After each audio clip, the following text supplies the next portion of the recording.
suntik dengan insulin. Jadi kita suntik insulin itu lalu menjadi lemes-lemes, nggak sadar dan akhirnya karena apa? Gula darahnya menjadi rendah sekali. Itu disuntik insulin khusus itu. Makanya bagi yang punya sakit gula dan disuntik sudah pakai insulin ya, berupa itu ada dosisnya tertentu. Nah, itu tidak boleh terlalu banyak, tidak boleh misalnya 1 botol langsung disuntik kayak gitu, ya tidak boleh. Ya, nanti bisa meninggal ya karena gulanya terlalu. Ya. Nah, itu sebabnya kenapa ketika kita mau memberikan pengobatan itu juga berdasarkan dari pemeriksaan. Jadi dicek ya, disuntik insulin dengan 10 unit ya, darahnya turun, gulanya turunnya menjadi berapa? Oh masih terlalu tinggi. Nah, itu sebenarnya juga ada rumusnya ya, gula sekian, berat badan sekian, kemudian dosisnya sekian, itu sebenarnya. Namun demikian respon setiap individu itu kadang-kadang berbeda. Makanya tetap saja mesti dicek dulu, kemudian habis itu 1 jam dicek seberapa tingginya, terlalu rendah, kalau masih terlalu tinggi, hingga bisa ditemukan dosis yang pas. Gitu. Ya, jadi itu pemakaian pemakaian obat-obat. Jadi obat-obat itu untuk anti diabetik itu memang ada bermacam-macam, namun yang natural itu sebenarnya yang insulin menikah, karena di dalam tubuh ini yang dipakai untuk mengendalikan gula adalah hormon insulin yang dihasilkan oleh pankreas. Jadi kalau obat-obat minum itu sebenarnya memang obat pengganti ya, obat anti diabetes. Nah, kalau yang sudah disulir insulin, biasanya kalau sudah terkendali tidak perlu minum obat-obat, intinya cukup pakai insulin.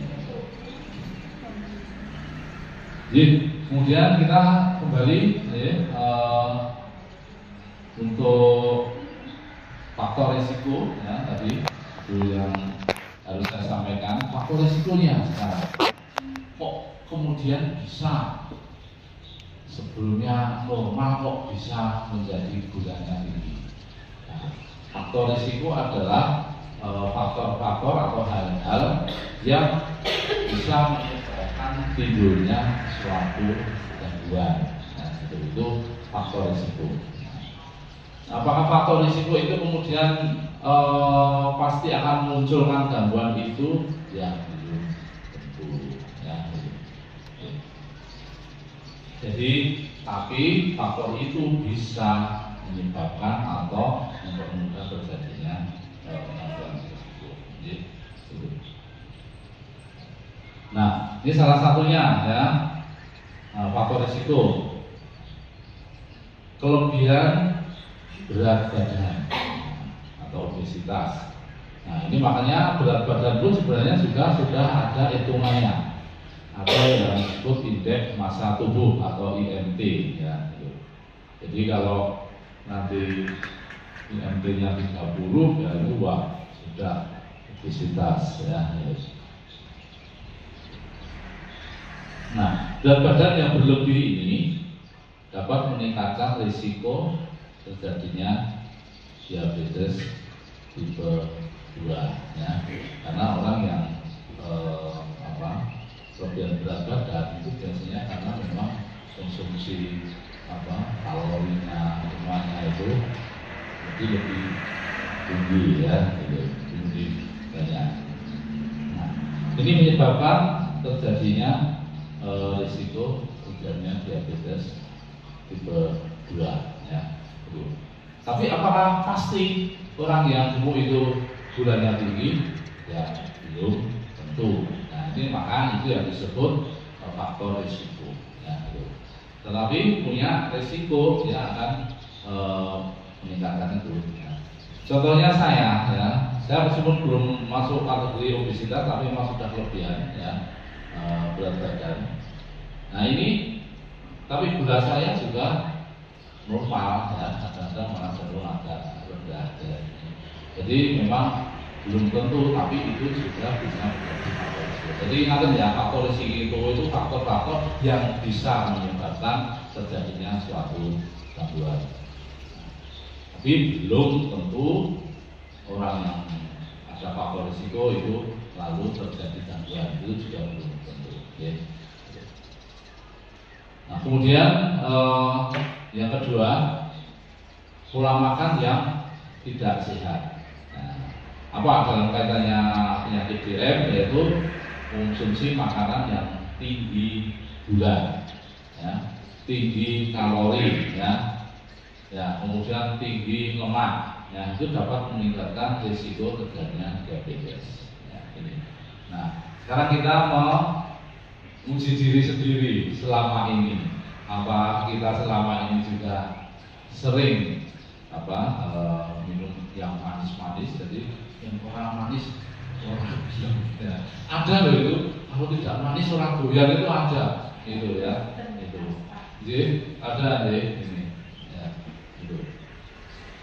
Nah, karena tingginya ya karbohidrat maupun tingginya gula yang sering diminum, maka tubuh yang menghasilkan atau pankreas yang menghasilkan insulin itu tidak mampu lagi mengendalikan. Jadi tubuh itu sebenarnya sudah disetting sama Tuhan ketika ada kelebihan gula, lalu merangsang pankreas untuk mengeluarkan insulin. Jadi setiap orang habis makan itu langsung terjadi feedback, ya. Feedback ada saraf ya, kemudian yang mengatur sehingga nanti dari sampai hipotalamus kemudian turun dan memerintahkan organ itu untuk mengendalikan.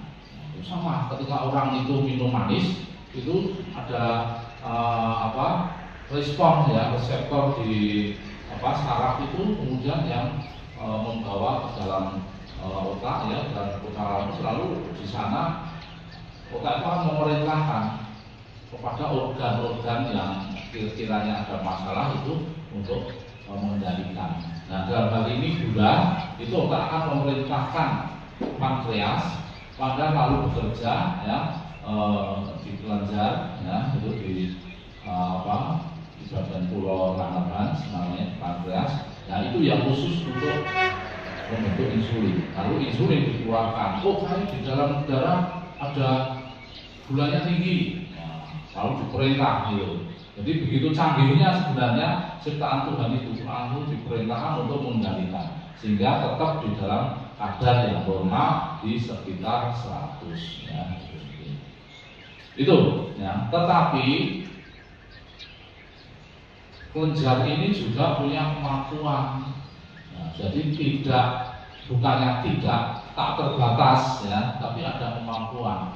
Sehingga ketika gulanya terlalu tinggi, hormon insulin yang bisa dihasilkan hanya sekian miligram ya, lalu ini tidak bisa mengendalikan semuanya. Nah akibatnya di dalam darah itu masih ada sisa yang tinggi. Sebagian sudah dikendalikan, dimasukkan dalam otot, dimasukkan dalam liver dan sebagainya. Tapi karena kemampuannya terbatas dan jumlah yang mungkin dimasukkan atau diminum terlalu tinggi, maka sebagian tidak bisa disimpan sehingga tetap ada di dalam darah. Itu jadi ceritanya begitu ya. Untuk itu kita perlu menjaga ya agar berat badan kita tidak terlalu berlebih. Kita pola makan juga ya itu. Kemudian yang berikutnya adalah kurang berolahraga. Kurang berolahraga yaitu gaya hidup kurang aktif ini dapat mengganggu kemampuan tubuh dalam mengelola gula darah. Ya. Karena ini penting olahraga ini. Satu, itu dia membantu untuk membakar lemak. Yang kedua bisa memperbaiki reseptor.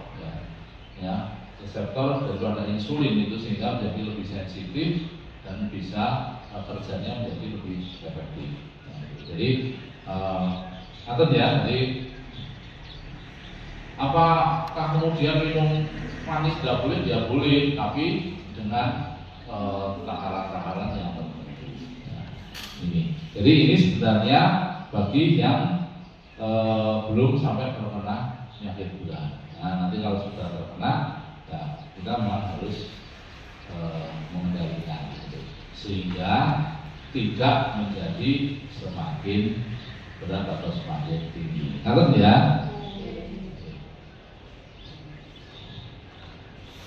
Nah, kemudian faktor risiko berikutnya adalah faktor genetik, ya, itu riwayat keluarga dengan diabetes. Ini dapat meningkatkan risiko.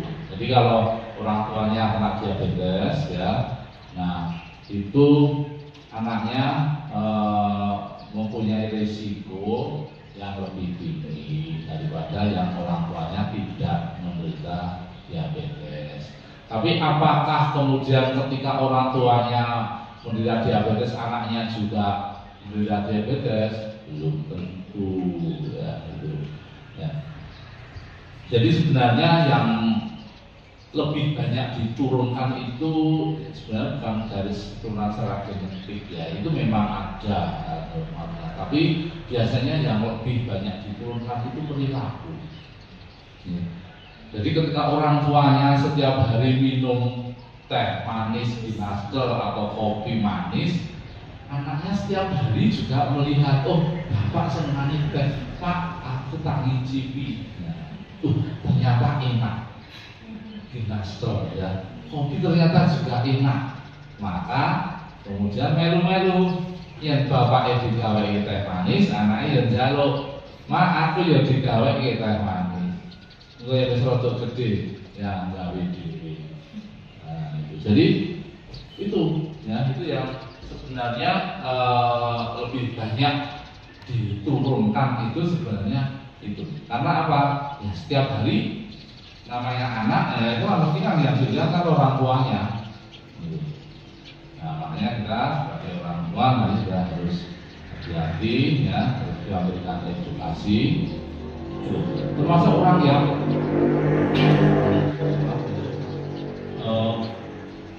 merokok. Ya. Orang yang anaknya merokok itu biasanya juga karena nonton bapaknya merokok, ya, wah bapak merokok kalau ngopi itu saja nyamrong tenang, saya tak nyoba. Ya. Tapi apakah kemudian ini ketika bapaknya merokok anaknya juga nanti merokok? Ya belum tentu. Ada juga yang anaknya tidak merokok, juga ada. Tapi ada juga yang bapaknya merokok, anaknya merokok, ya ada. Yang ditonton. Ya, berarti acara yang ditonton mungkin ya di sinetron ya, ya, atau biasa kemana biasanya.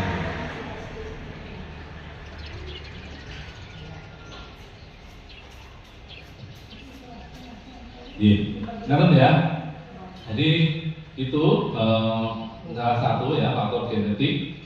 Dan juga ada riwayat penyakit tertentu. Ya, seperti penyakit hipertensi itu juga dapat meningkatkan risiko, ya. Karena penyakit hipertensi ini pun juga ada kaitannya sama pola konsumsi dari diet yang manis biasanya itu. Nah, kemudian Bapak Ibu dan berapa menit, Mas, tenang. Silulas. Ya. Ya. Nanti kalau nggak habis nggak apa-apa, ya. Nanti besok untuk ya, bulan depan itu, ya, nanti, ya. Nanti berseri, ya. Nanti kalau nggak habis, ini baru lembar ini, ya. Nanti kalau nanti nggak habis, ya, nanti berikutnya untuk bulan depan gitu, ya. Ini kita lanjutkan, ya, kayak novel itu, ya Bu, ya, bersambung gitu.